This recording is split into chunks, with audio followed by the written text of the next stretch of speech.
प्रदोष के दिन प्रदोष काल में लगाया गया दीपक 5 स्थान पर फल देता है। पहला स्थान, अगर हमको या हमारे परिवार में किसी को काल सर्प दोष है तो हमारा प्रदोष का लगाया गया दीपक कहीं पूजन मत कराओ, वो दीप जलाने से ही काल सर्प दोष समाप्त होता चले जाता है। दूसरा स्थान, पितृदोष।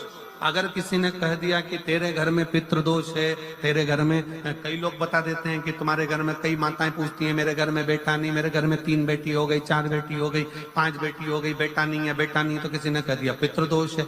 अब तुम शंकर जी की पूजन कर रहे हो, शंकर जी पे जल चढ़ा रहे हो, शिव की स्तुति कर रहे हो, तो किसी किसी की यहाँ 3 बेटियों के बाद, 4 बेटियों के बाद, एक माता ने तो लिखा है कि उसके यहाँ 2008 में उसके घर में लड़की ने जन्म लिया था, या 2008 में उसके घर में बच्चे ने जन्म लिया था, लड़की ने। उसके बाद फिर लड़की ने जन्म लिया और उसके बाद उसके घर में कोई पुत्र का योग नहीं बना। तब उसने प्रदोष के समय पर शाम को दिया लगाना प्रारंभ करा और 2008 में बच्ची जन्मी थी और अब 2024 में उसके घर में लड़के ने जन्म लिया। कि प्रदोष काल का लगाया गया दीपक, प्रदोष काल, प्रदोष के दिन, प्रदोष काल का जो दीपदान होता है वो सरल नहीं होता, वो सहज नहीं होता। 5 स्थान की पूर्ति करता है। पहला स्थान किस चीज के लिए? काल सर्प दोष के लिए। दूसरा, पितृदोष।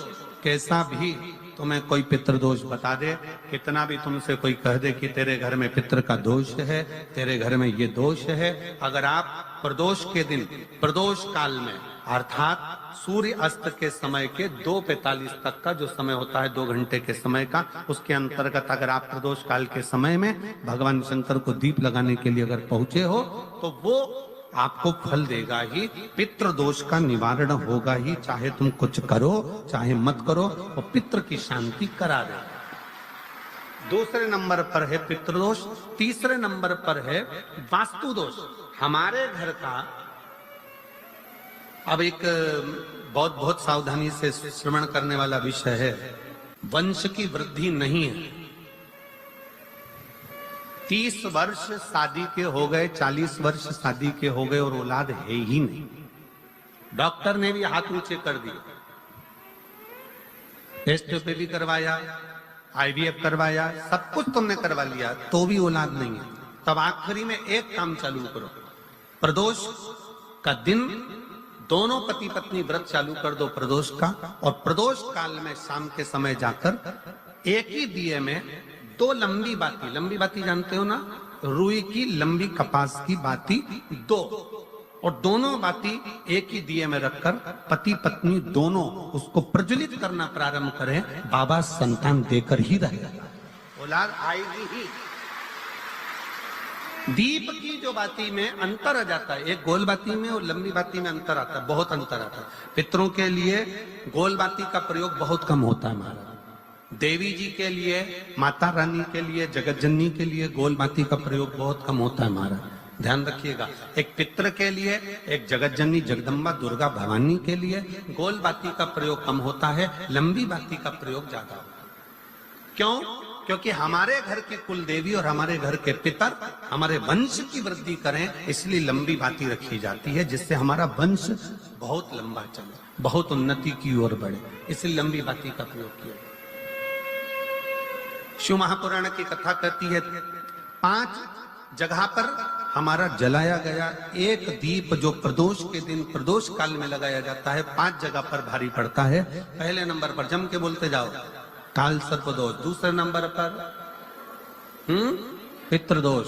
तीसरे नंबर पर घर का वास्तु दोष। हमारे घर में कितना भी वास्तु दोष है, कोई ने कह दिया यहाँ बाथरूम नहीं बनना थी, यहाँ पर शौचालय नहीं बनना था, यहाँ सीढ़ी नहीं बनना थी, वो सीढ़ी वहां बनना थी, ये सीढ़ी वहां बनना थी। तुम पूरा घर तोड़वा के देख लो, उसके बाद में जैसा वास्तु वाले वैसा करा कर देख लो, उसके बाद भी तुमको शांति नहीं मिले तो समझ लेना कि तुम्हारे घर में अब वास्तु दोष तो तुमने दिखाकर समाप्त कर लिया, फिर भी वो समाप्त नहीं हो रहा, तो प्रदोष काल का लगाया गया प्रदोष के समय का दिया आखिरी में वास्तु दोष को भी समाप्त कर देता है और उसमें भी फल प्रदान करता है। काल सर्प दोष, पितृदोष, वास्तु दोष। चौथे नंबर पर 1 रुपया कमाया, 1.25 रुपए खर्च हुआ, पैसा आया गया, ये चौथे नंबर का व्यापार में थोड़े दिन दुकान अच्छी चली, थोड़े दिन बैठ गए, थोड़े दिन काम चला, थोड़े दिन बैठ गए, गाड़ी चली थोड़े दिन फिर बैठ गए, अर्थात हमारी फैक्ट्री थोड़े दिन चली फिर बैठ गए, कहीं ना कहीं तकलीफ, थोड़े दिन खाते थोड़े दिन रोते वाला चल रहा है। तो प्रदोष काल का, प्रदोष के समय का दिया इस दुख को समाप्त कर कर रेगुलर एक जैसी सांझी, एक जैसी लक्ष्मी की वृद्धि करते चले जाए, प्रदोष काल का। और 5वें नंबर का प्रदोष काल का दिया, प्रदोष समय का दिया 5वें नंबर पर रोग का निवारण करता, रोग निवारण।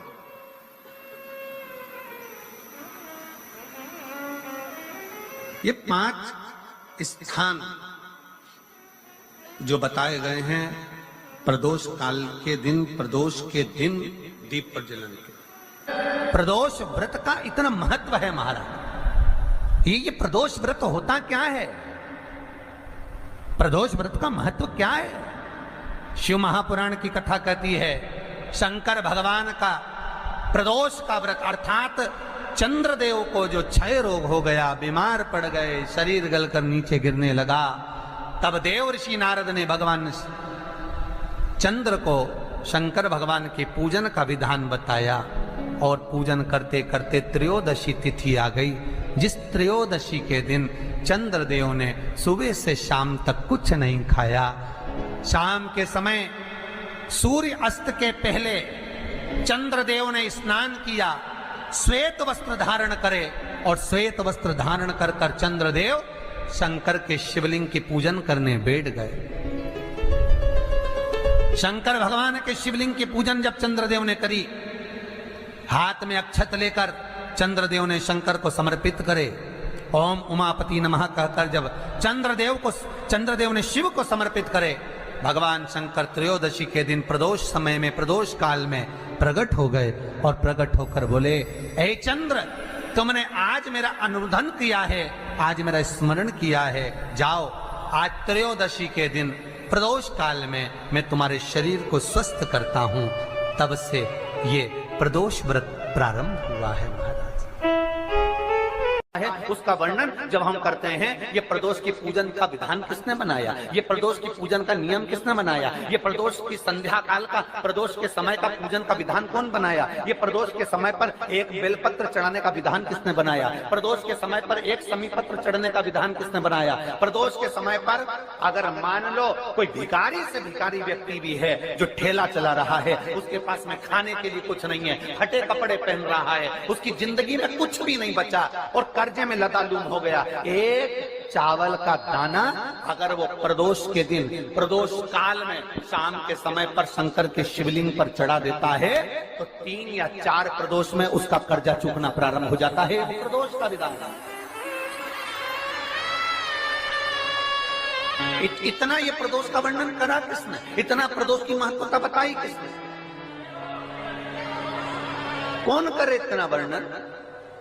अगर प्रदोष की महत्वता बताने वाला कोई है, इसीलिए मेरे शंकर भगवान माता सती को लेकर कुंभज ऋषि के यहाँ, अगस्त ऋषि के यहाँ कथा सुनने के लिए गए थे, क्योंकि उनके बराबर कोई शंकर के महत्व को बता नहीं सकता और प्रदोष के महत्व को नहीं बता सकता। सती मैया को प्रदोष का महत्व बताने के लिए शंकर सती जी को लेकर कुंभज बाबा के यहाँ गए थे, अगस्त ऋषि, कि प्रदोष के महत्व को तो जानो सती,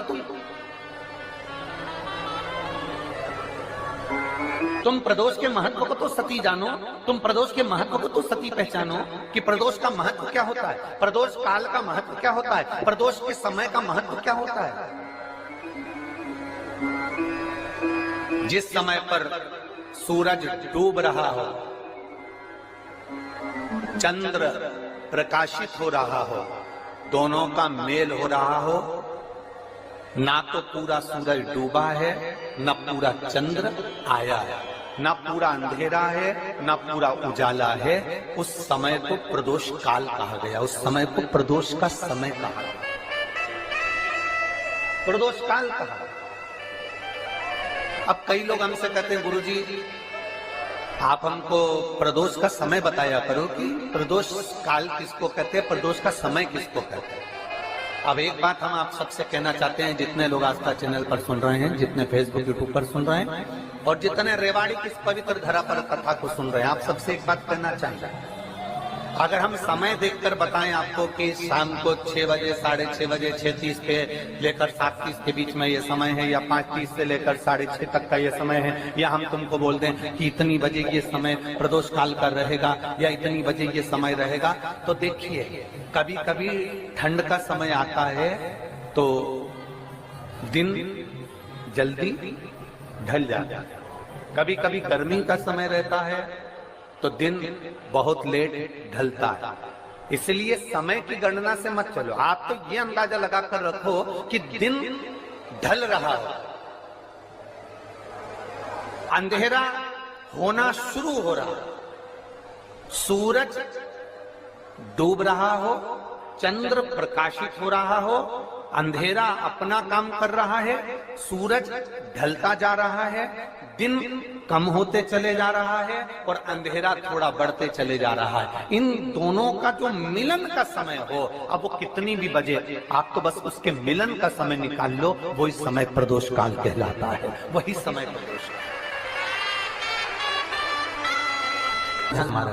सोमवार की प्रदोष पड़ती है तो शंकर भगवान कैलाश पर निवास करते हैं, मंगलवार की प्रदोष पड़ती है तो शिव काशी में निवास करते हैं, बुधवार की प्रदोष पड़ती है तो शिव रजत भवन में निवास करते हैं, गुरुवार की प्रदोष पड़ती है तो शिव गंगा के स्थल पर निवास करते हैं, शुक्रवार की अगर प्रदोष पड़ती है तो शिव नीलकंठ पर विराजमान होते हैं, शनिवार की अगर प्रदोष पड़ती है तो शिव शमी के वृक्ष के नीचे रहते हैं, और रविवार की जब प्रदोष पड़ती है तो शिव बेलपत्र के पेड़ के नीचे निवास करते हैं। महाराज ये एकादशी शंकर से कह रही है कि आपका स्थान ये नहीं कि आप कैलाश पर मिले, उस बार को, उस तिथि के दिन, उस अनुकूल।